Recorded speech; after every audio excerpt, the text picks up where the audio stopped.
film sucks. Indie film sucks. It's the Indie Film Sucks podcast. Yeah.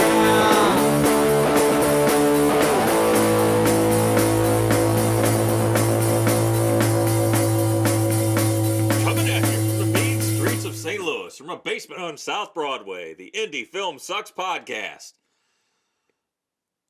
Yeah, anyway, here we are. You're supposed to say because independent film sucks. It sucks. It doesn't suck. I don't know. You know, a lot of it sucks, but Most of it sucks. but we had a very non-sucky event happen just recently. Yes. So why don't you talk about it? we had our first public screening of Red Night at Skye'S Yes. at the historic High Point Theater.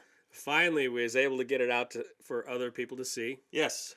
and I got to see it for the first time with everybody. Yeah. As I said before, I'd only seen the extreme rough cut of the first edit, which, you know, when you see a first edit of a film, the scenes are just supposed to make sense to bleed into the other scene. Yeah. More or less. And we gave notes to the editor after we saw it, and after he put those notes in from us, I didn't want to see it again until it was complete. And I'm so happy that I didn't see it till just a couple days ago. Yeah, I wish I was in that boat, but I have seen it a lot of times. Well, it's pretty fresh in my head how I got to see it, so maybe we'll get to that in a minute. But, you know, we wanted to have a screening for everybody who was involved. So before we got to the event, we had really, really worked hard on planning out the night to make sure everybody had a really good experience. Oh, yeah. Because that was really what I wanted for them. I wanted to make an experience for them that they'd remember forever. You know, there's not too often you get to see somebody you know in a movie, and you get to see their, I know you're not supposed to call it a premiere, but it was our premiere, St. Louis premiere. And we really focused on the enjoyment of others. Yeah. I know that's what it was about for us when we said, okay, we wanted this theater. We'd love to have a little after party. We want to have a professional photographer there to take pictures. And the High Point Theater was just a fantastic location for the first screening of this. Oh, yeah. And Chris Clark really helped us out there. Thank you, Chris Clark. We really appreciate it. So we got there early a little bit because we had to set up a few things. We had to make sure the posters were where we needed them for some of the photos, and we had a little table set up for a little bit of merch for people to buy a copy of the movie and Game of the Year and posters, right? Yeah. And crazy, a lot of people decided to go ahead and buy a lot of the stuff at the table. Which is not surprising because it's kind of that party atmosphere. Because, I mean, I've said before, the local screening in the grand scheme of things doesn't mean that much. And as far as like the life of your film, it really doesn't. It's the local screening, you're not going to, I mean, unless you're screening at like the Chinese theater or some shit like that. Right. It's all just going to be people you know. So it's a very friendly audience, and you're not going to get that next level stuff out of the local screening. But what you are going to do is make everybody who is somehow involved in the film, either directly or indirectly, very happy. Yeah, and I think, and not just with the viewing of the movie, it's with the whole night. Yeah, with the whole night, and you know, in that environment, people are going to buy DVDs. Yeah, and they sure did. And when we got there, obviously it was just a handful of us. Yeah, you know, our immediate family and us setting stuff up, and you know, maybe putting some signs on some seats so you know they wouldn't be taken. So our immediate family had a place to sit next to us. So we get there, and then about 45 minutes later, people just start getting in there like all at once. Yeah. It was jam packed. I don't know how many tickets are sold, but it looks like there weren't too many empty seats. No, I mean, it was not a sellout, which was a bummer to me because it's our hometown. You figure we'd have a sellout. We've been doing this for so long. But we sold over 300 tickets in a 400-seat theater. That's pretty good. Yeah, it was really good. That's not a bad turnout. Yes, it was pretty packed. The lobby before the movie started was like gridlock. Yeah. It's like traffic at 4 o'clock on 270. You know, and just everybody was dressed up pretty nice. Everybody was having a good time, anticipating the movie. Yeah. And finally, the movie started a little bit late because there's so many people still in line getting the popcorn and beer or whatever. But I finally get in there, and I didn't realize how packed it was till I got back in there because I was in the lobby for the most part, Yeah. getting pictures and everything. And I get in there, I'm like, holy shit.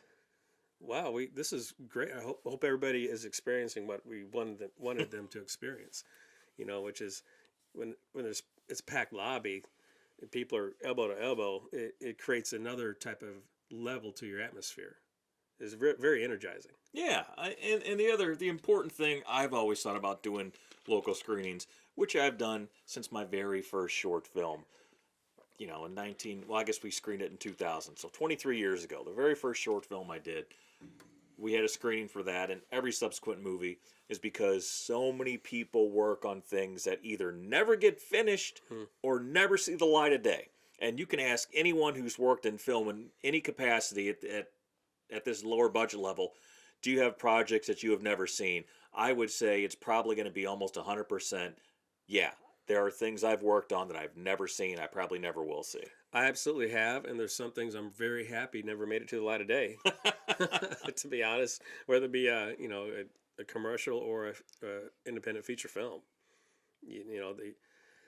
some of them have been real stinkers. Yeah. And there's been some that made it out there and weren't so great either. But there's been some good ones I've been pretty fortunate to be in that did finish, and they still didn't have big screenings. Yeah, I think it's important as filmmakers, and this is why we did a backyard film series last year and the year before where we showed all of our previous work. And we did that as sort of the run-up to going into production for Red Night at Skye'S the first time. And my initial thought was, look, we've made all this stuff, and we still have all this stuff. Why don't we show all of our stuff? Those were fun nights we had here in my backyard, and we had pretty good turnout for that, each one. Yeah. And that's the whole point. Like, why do this stuff if you're not going to show it? Why make movies if people aren't going to see them? Exactly. I mean, the whole point of making your art is so people can see it, and hopefully, they enjoy it and want to see more. Yeah. I mean, we talk about it being a commodity, and make no mistake, it is. It's show business. And I know that's kind of a tired saying, it's show business, but it is. But at the same time, it's also art. It's show. That's the whole point. So, I mean, if you just wanted to make money, there are many better ways you can do it other than filmmaking. Right. But it's if you're passionate about it, like we are, and all independent filmmakers are passionate about filmmaking. Gotta be. Yeah. If you don't have passion for it, don't do it. Holy cow. You're just in for, gosh, you're just in for a hell of a shitty road, a shitty ride. Yeah. And you're torturing yourself because it's extremely hard. That's a part of the suck. Yeah, so we wanted to show this film. It's part of our art. It's what we do, right? So we get in the theater finally, jam-packed, and I'm sitting next to my wife, and I have, there's a lot of people there I know. Yeah. And we show all the feature trailers. Yeah. So the first one was Amphetamine, and that was a while back. I forgot how young I was once. Yeah. looking at that. But people seem to like every single one of them. Yeah, I mean, we got applause for them. And it's funny because you can see the progression from each film. Oh, yeah. They got better as they went along until they finally, got up to the main event. Yes. And so, like I just said a minute ago, it was the first time for me to see this, the way it was cut and edited with music. And, it's a finished fucking movie, right? So I'm sitting there, and I know Jeff is really good at what he does. Yeah. But you never know until you see the film if it turned out like you had imagined or even close, right? Sure. So I'm nervous a little bit. I'm sure you probably were too. You've seen it a bunch, but you're probably still a little nervous for the reactions. A little bit. I mean, I thought I was going to play really well. Okay, good.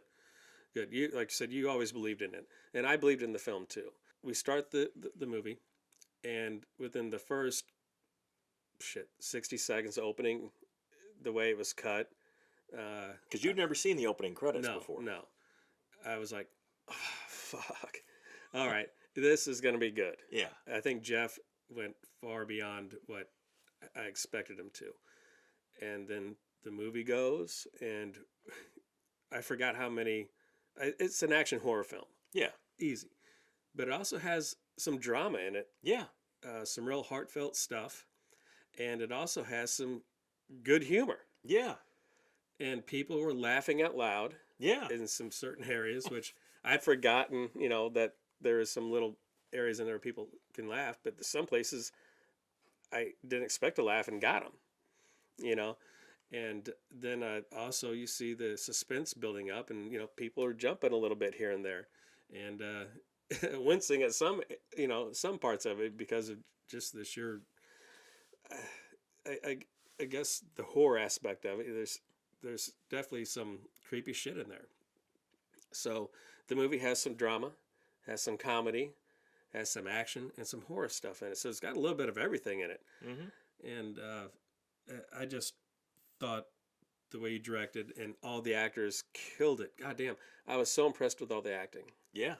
I knew we had a good group of actors, and we've always been lucky enough to work with really good, talented actors, and most of them all local. And they all put their A game on, man. Yeah, it's very solid. Man, Very solid film. My only issue, of course, was the projection was slightly fucked up, and slightly. yeah, very slightly. I mean, it wasn't. It was just like a little bit of lag in the movie, a little bit of a stutter. But that had nothing to do with the movie, though. No, that was a projection issue. Yeah. I've screened tons of stuff, tons of times, and I don't think I've ever had a perfect screening that I was fully happy with. I don't know if any director definitely. I mean, once you get to a certain level, then you have to expect. James Gunn is not like shitting his pants watching, Guardians of the Galaxy, right? I mean, it's a multi-million-dollar film. It's going to be perfect. Sure. But for independence, for true independence, for low-budget independence, whenever you get to the screening, you never really know what you're going to get, what the festival's going to do with the projection, with the sound, what theater is going to do, whatever coffee shop you're showing the shit in. You never know what you're going to get. And we did test it, and the files were way too dark because of the projector settings, so we had to boost up the brightness. But I will say this: the sound was spot on all the way through, which I was so happy about. Thanks, Jeff. Yeah, I mean, thanks to Sean Kilker, our sound guy, yes. and thanks to Jeff, our editor, for an excellent mixing job. And thanks to Gus Stevenson, Wow. who put together an amazing original score. Yeah, speaking of original, I had so many DMs. First, let me just say thanks again to everybody that came out to this thing, because it was an amazing time. And I had so many DMs and text messages to me over the last couple of days about how much they enjoyed not just film but the whole thing, like we wanted them to. And somebody messaged me and said, "Hey, I can't find this music you used anywhere on this like Zillow or I don't know, some type of Free music site. yeah." And they're like, "We can't find your music." I said, "I know, because it was all original." And they go, "Well, tell the guy whoever did it, he did an awesome job, built the suspense." I said, "I will." So Gus, there you go, buddy. You did an awesome job. Yeah, and that's our. It's the second film he's scored for us. The first one being Sound of Nothing, which was another horror film. Right. Yeah, he did a great job for that too. Yeah, for sure. So everything, the little bit of lag you talked about, most people wouldn't even notice. No, it was all the filmmakers noticed, because I talked to everybody afterwards, and they're like, "Yeah," but they know what it is. They knew what it is. I mean, everyone realized, no, the film's not fucked up. It looks much better than what the presentation was, and the presentation wasn't bad, mind you. I mean, it looked. Most people didn't even know what the hell I'm talking about. No, it was just most on the big panning shots. Yeah, that was it. Everything else is pretty good, but we did have lots of camera movements thanks to Stanzi and just everything. Let me say this, Chris. So no matter what, I was going to be behind this movie for the next steps. Sure. Pushing it out, and you know, even if it was a half-assed movie, I'd have to give 100% effort to sell the fucking thing. After I saw it, man, I don't have to fake anything. I mean, when I'm talking to people about, you know, trying to sell this movie, there's not going to be any hyperbole. It's not going to be fake shit. It's all honest because it is a pretty good film. And I'm not saying that because I'm in it. I'm saying it because I watched it, and man, it's just solid from beginning to the end. Yeah, no, it's a solid movie. Yeah, even how Jeff had the then scroll where, you know, the scrolls where everybody's names come up, the cast, crew, and all that shit. Even that was cool looking. Yeah, and the music matched that too. So you're in for a treat. I hope you guys get to see it sometime really soon because it's a damn good film. No, it really is, and I'm hoping. Again, I don't know because our work has definitely been hit or miss on the festival circuit. I mean, you could paper the walls of my house with the number of rejection emails that I've received over the years from submitting films. And what's even worse than that is submitting films and you don't even get a rejection email. You just get fucking rejected. And they don't even tell you you're rejected. You just find out because the festival is already underway. And, it's happening without guess you. I didn't get in that. So I don't know if we're gonna get in a bunch of festivals. We submitted to a bunch. It would be nice. It'd be nice to get in and play. But I mean, you know, to me that'll be the real proof. I know the movie's good. So for me, the proof is in the pudding. If it plays well outside your hometown. Sure. Right? And I think it will. I think it's a very good film. It hit all the notes it needed to hit. But the local screening is kind of like your mom telling you that you're good looking. Like, oh, that's great, but it doesn't really count. Right. Now, yeah, so like you said earlier, this was a very friendly environment. Yeah. Lots of family, lots of friends. But there were filmmakers there who we know who would definitely be honest with us if they thought it was a shit. Oh, yeah. A shitter. So those words were never uttered. No. You know, at all. And the reason I think it should play, hopefully, in other markets besides St. Louis, because we know we've had other films have success outside of St. Louis, and this movie is far, far better than any of those. Yeah. Like, they're not even close. Well, it's a step up. It doesn't have a miss. No. I mean, that's when Cruiser fell apart, and we've talked about that ad nauseum. And I said, okay, if our next project is going to be a fraction of the budget, all the other things have to land. All the effects have to land. They did. From the technical side, everything has to land. The acting has to, the story has to land. It all has to be top notch. Because that for film, that's sort of baseline, right? I mean, you have to have a technically sound film. That's just a basic assumption. It takes the audience out of your picture. Yeah. That's why I always talk about sound. Sound is more important than picture. Because for the screening, the picture was a little bit fucked up. Not terrible, but a little bit. But people forgave that and didn't care, and a lot of them didn't notice it. But if the sound would have been a little bit fucked up, oh yeah, they all would have noticed that, and it would have thrown everybody out of the experience. That's right. It would not have played nearly as well. Even just a little bit of fuck up with your audio. All of us actors, we really seem to mesh together really, really well. The energy is really good between us. I know we only had Bill for a short time, and I was only one working with him, but he came in like wow. He came in and just went. And, we just bounced off of each other. Went really good. So Bill plays my dad in the film.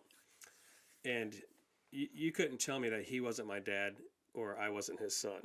We just had really good... No, you had great chemistry. It was just... And it was that way throughout the whole cast. It was very good. And obviously, I'd never worked with Mosley before. And I had heard by reputation that he was a really great guy to work with and really easygoing. But I didn't know. Right. Bill's done some really big films. Yeah. So I was like, is he going to be a dick? Is he going to think that we're like, bargain basement? But no, he was excellent, great guy, funny guy, dream to work with, took direction. Who the hell am I? What have I done? A bunch of no budget, low budget films. And, he was just very respectful and, just great to work with. Great experience. And just across the board, the cast was great to work with. So we didn't get to see all of the actors, but most of them showed up. Most of the crew was able to show up, and so we got to see this film, and everybody enjoyed it. Everybody clapped. Obviously, like I said, is all our moms and dads and everything. But sometimes family can also be your most harshest critic, though, too. Oh yeah. Believe me, I've heard it, and I haven't heard any negative thing from anybody. Well, let me tell you this, because my brother was there. My brother also worked on the film. He was our master of arms, gun wrangler. He would have told me if he didn't like the film, because he said that about stuff in the past, where he didn't like this aspect or didn't like this actor or whatever. Like, he doesn't hold anything back. But right, no punches pulled. Yeah, no punches pulled, and he was just pleased as punch with the movie. Awesome, I like to hear that. And again, this is a friendly audience. It's a real friendly screening. These are not going to be your harshest critics usually. So, take all that with a grain of salt. But as I've said before, and I'll say again, it is very important to do a screening for the people who worked on your film. You should do it in a theater if you can. Even if everyone's either getting paid or they're not getting paid or whatever, it makes everyone feel good. They get to see it in the environment it's designed for. Yeah, it's like a painting that everybody helped paint, and then you never show the goddamn thing to anybody. Yeah. So yeah, that was really cool. And then after the final credit ended, we got to go up in front of the whole theater. You and myself and Chris Macke, who we forgot to mention, is out on assignment. That fucker's got a lot of assignments. He is always working. He's a hustler, man. He is. No, that's why he's part of our team. That's true. But yeah, so myself and Chris Macke, you got to get up there and talk a little bit about our film and independent filmmaking, and took some questions, which it didn't take too long. We didn't want to take too long of time in front of people because they've been sitting there for hour and a half or so to watch this film, and also the trailers beforehand. And we all knew we wanted to go out and party. So that's what we did. Shout out to Ragazzi's on the Hill. Ragazzi's on the Hill. Yeah. So Ragazzi's is a really well-known Italian restaurant on the Hill in St. Louis, and the Hill in St. Louis is... Hill's a famous area. It's Italian. I mean, I'm not going to say what they used to call it, but it's the Italian area of St. Louis, and there's lots of great Italian restaurants, and Ragazzi's is probably one of the more famous ones. It is, and they really treated us like royalty there. They did. We had a great big banquet room, and we also had the outdoor patio that was covered up because it's a little cold, and that heater's on out there, and the bar was open to us too. We pretty much had run of the whole restaurant. Yeah, and it was packed with all of our people. Yeah, it sure was. It was really packed. There's a couple hundred people just there. Yeah. And we needed all the space we could, and everybody, we provided food for everybody. And it was a cash bar, so people could buy their own drinks or whatever, and there's plenty of that going on too. Yeah. I did not have one drink till we got there. I didn't have a drink of beer or bourbon or nothing before the movie because I wanted to see it through sober eyes. Yeah. And plus, I didn't have to get them to take a leak in the middle of the film. So I caught up pretty quick to everybody else with some beers and some bourbons, and luckily, I didn't have to buy. Everybody bought me something, so that was great. Hey, there you go. Yeah, and I talked to the owner of Ragazzi's. He wanted pictures with everybody, so we did that too. When the night quieted down a little bit, because, like I said, there's a lot of people there. Yeah, and there's a lot of filmmakers there. Some just starting out, and some who've been in the business for a long time. And we just got to hang out and bullshit with them. And I know I didn't see you or Macke too much. We didn't talk a whole lot at the party because... We're talking to other people. Yeah, and that's what we wanted to do. We talked to each other all the damn time. Yeah. So we definitely, I think all of us talked to everybody at different times, which is what I wanted. And everybody, man, just had a great time. I had a great time watching everybody have a good time. Yeah, that was probably the coolest thing for me for this whole experience, which is kind of different than... I mean... Amphetamine was a big event in St. Louis independent film, because it was one of the first independent features shot here. Yeah, only a handful of other feature films were shot before Amphetamine, at that independent level, right? So that was a hugely packed house. It was a different era.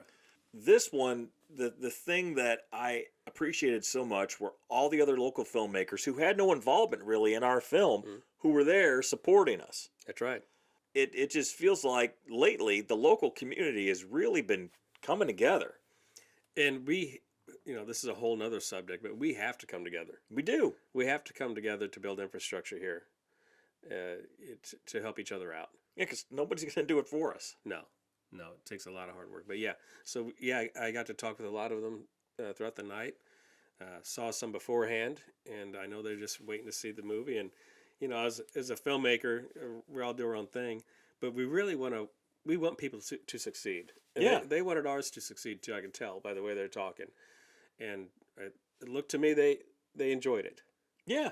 the whole thing, and especially the drinks and free food. Well, we've seen a lot of good films recently. We sure have, and just local films. Yeah, that's what I mean. We've seen a lot of good local films. Yeah, and I know we're going to expand into talking about other not local independent films here before too long, but we wanted to cover our hometown first, and there's still more coming out. We just watched Triple Xmas. Yeah, James Dean's movie he was talking. He was one of the first people on the podcast. Yeah, so we'll be talking about that again here pretty soon. I mean, it's got blood, it's got boobs. What more do you need? I don't need nothing but maybe a cocktail to watch it. There you go. I'll have a drink with that one. But yeah, there's been a lot of good stuff happening in this city, and I know we talked last podcast about the film incentive coming back to Missouri, which can only help too. We're going to figure out ways to help that with independence as well. And I did forget to mention, I was remiss when I was talking about the powers that be that help independent film in St. Louis, how there's not much more beyond Cinema St. Louis, which is true. But the Regional Arts Commission, the RAC, okay, yes, they're also a champion of film. Let's say, I mean, they provide artist grants to filmmakers as well as other artists. So the Regional Arts Commission, they are also an organization that is here to help filmmakers. So Yeah. there are more resources than you might know about. You just have to dig a little bit. But yeah, I'm going to tip my hat to them for doing good work. That's another subject. I just want to get back to our movie real quick before we get out of here. Chris, I want to thank you for trusting me with the lead character in your biggest budget feature film to date. It meant a lot to me, and I took it very serious, and I was very happy to do so. And I'm just happy you trusted me, and on screen it looked like everything worked out. It did. Well, thank you for taking part in it. Yeah, man. And thank you, Chris Macke. Wherever you are. Because obviously this film's not getting done without him. No, God, no. No, Macke, he was that third person we needed. We talked about for years that we didn't have. And, Macke has slotted into that spot. He sure has. And actually, throughout the evening, he was still running around with producer mode hat on. Oh, yeah. He was making sure the DVDs were set up just right. The tables, he got some, his nieces were there helping out. Or was that your nieces? No, it was his. His nieces were there, taking the money. No, Brock and I were fucking off, basically, and Macke was working. He was working it, man. The dude is always working. Yeah, but he still had a good time. I told him. He did. He said so as much. And he enjoyed the screening and everything, too. But yeah, he was always working, and I really wasn't willing to do much work that night. Yeah, we worked a lot to have that experience for everybody else, and I just wanted to be part of it as well. And so thanks, Macke. You rock. You do. So take this away, kids. At the end of the day, do the screening, have the premiere. It'll be worth it. Your projection's probably going to be fucked up, and your sound might be fucked up, but the experience is worth it. You know what else is worth it, don't you? Man, I'm curious again. Every time. Well, when we talk about the highs, the lows, and the in-betweens of true independent filmmaking on the Indie Film Sucks podcast. I believe we covered that today. We did. Especially the highs. Yes. It was awesome. That 1% came through. It did. All right. Brought to you by 88mm Productions. social media, like and subscribe or whatever to the YouTube channel. Please, for God's sake, just tell people. Just tell someone, hey, subscribe to this YouTube channel. Man, they talk about indie film stuff and how it sucks, but how it's also cool. Whatever. I don't know. See you next time. All right, good night, everybody. Indie film sucks. Indie film sucks. It's the Indie Film Sucks podcast. Yeah.